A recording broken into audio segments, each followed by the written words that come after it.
Well, I've got Ben with me again. Hi, Ben. Hi, Dominic. And this is going to be a good one for kit geeks out there. We're going to actually go through how a shoe is constructed. Yes, we are. This Excellent. is my favourite video, and I've been looking forward to this. Take it away. I have really been looking forward to this. Right, so what we have here is, this is what we call a shoe. This is what we call like a cutaway of a shoe. So we've got all the different elements that make it up, from the upper, which is everything that's the upper part of the shoe, through the sock liner, which you've got there. You've got sort of the other density sock liner in there as well.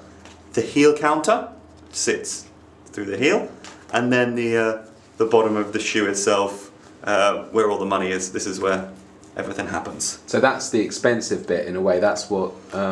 It is, yeah, but the upper is changed as well, depending on how much you spend. The upper will tend to be a little bit plusher, but then most of the technologies in the shoe happen through the bottom. So we'll start from the bottom up, if you don't mind. So what we've got here is, this is a mild stability shoe. So what we've got is the support on the inside, which Adidas have got. It's called a Pro Moderator. So that would be typically a good shoe for somebody that overpronates. That mildly just a little overpronates. bit. Yeah. What I've actually got here is I've got the last year's model of the shoe as well. So what you can see is can you see the difference in the Pro Moderator there, Dominic? Yeah. So when they bring out a new shoe, I mean, this is quite an interesting point, that you bring out a new sort of shoe in the same range each year, and they do make upgrades to them as they go. The shoe have changed slightly. So what's happened this year is the Pro Moderator has slightly changed, so it's now wrapped with the EVA foam around it instead of being a solid unit just there. So that's why the Pro Moderator sort of cuts halfway through. That's designed to allow the foot to rotate onto it and not to feel it underneath and causing blisters, which is what the shoes were causing there. The Pro Moderator is quite cool because it's really, really thin. You can see how thin it is on the inside of this shoe. The last year's model, you can't see it at all. It's sort of 1.5 millimeters thick. The idea is that that it doesn't sort of intrude underneath the foot, whereas other brands tend to use a second density, which some people find a little bit more intrusive. So you've got the Pro Moderator, got this big wad of foam here. This is what Adidas call Adiprene, which is this really cushion material that when you land onto it, it really sort of hugs to the ground and sort of sticks there. Asics, for example, use a gel technology. Brooks have got their DNA cushioning. In the forefoot, you can't see this because they've moulded it in now, but there's this unit called Adiprene Plus, which is this bouncy material, really nice and springy, and that's sort of built into the foam up in the forefoot area. Final unit that you've got is this Formotion unit here. What that does is that is a sort of a decoupled unit. So as your foot lands, it just slows down that initial rate of pronation through there. So there's a lot going on in this shoe. We've also got zones through the shoe there, where you've got the slightly harder wearing material rubbers, because that's where your foot will tend to translate through. And also the heel sort of counter will sit through there.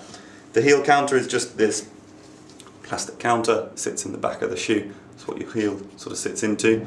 Different brands will make this differently, so working out which sort of brand fits your foot best is really, really important. Move then on to the inside of the shoe, the sock liner. This is what sort of your foot sits on. You want to make sure that they're going to be nice and moisture wicking, and they're also some of them are sort of odour free as well, which can be important. And then we come on to the upper, which is the bit you look at. This is the really sort of the important part of the shoe in terms of what your foot sits around. So you've got the lacing there, the tongue. You've got this GeoFit foam. Do you see how that's quite thick in the heel there? Yeah. Why is that? Well, the idea is you want the shoe to fit nice and snug around your heel, so that it sort of cushions it. And this will sort of, with the more foam you put in, the more that sort of comfort fit you're going to get lacing through there as well. And then sort of any details that the brands have got on them there. What I've got here is actually a neutral shoe. So this is slightly different in that there's no support along the inside at all. So so there's nothing there on the medial side. Shoe looks like it sits slightly lower. Let's see that in comparison to the one for the overpronator there, Ben, so we can see the difference. So if you overpronate, you're going to have like a darker material on the inside of the shoe. Yeah.